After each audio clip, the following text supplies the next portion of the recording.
Sometimes I wonder why I did not learn the piano at the age of 2 or establish a startup at the age of 13. Why wasn't I a prodigy like young Sheldon or kids who are invited to the Ellen show because they know the reactivity series at the age of 3? Sometimes I wonder why the little prizes that I win or the fact that I scored well in a test isn't satisfactory.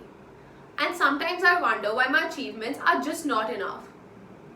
The word satisfaction means the feeling of pleasure that you have when you have done, got or achieved what you wanted.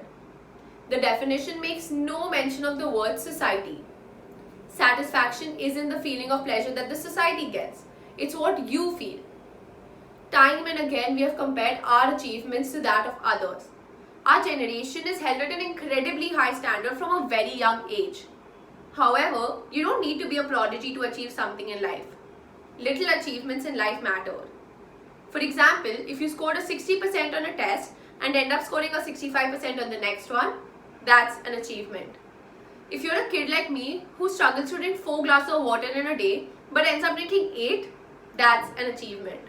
And if you finally learn how to play that G chord on the guitar after struggling for over a month, that's an achievement. But with increasing competition among adolescents, we start considering our achievements mediocre. We aren't satisfied enough, and even if we are, the people around us make us feel otherwise. At this juncture, we must ask ourselves a very important question. Do these people have a say in the way we live our lives? Some of us also start considering our achievements a failure. Van Gogh considered Starry Night a failure. But guess what? It did end up being a turning point in art. We tend to believe that we need to sacrifice a part of our time to achieve something. We believe that sacrifices are the only way for gaining achievements, except when inborn talent. But you don't need to sacrifice to get something. It's hard work and concentration is extremely necessary, but to cut yourself from the rest of the world is not. The worst part is that in recent times, we have started measuring our worth by the number of entries in our resume. We've started judging ourselves by that number. If I were to ask you at this moment, how much would you rate yourself out of a 10? What would your answer be? A million thoughts must be going on in your head.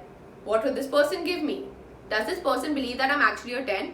What would this person say if I consider myself a 10? At the end of this, it is highly likely for you to give an answer which you believe is not even true.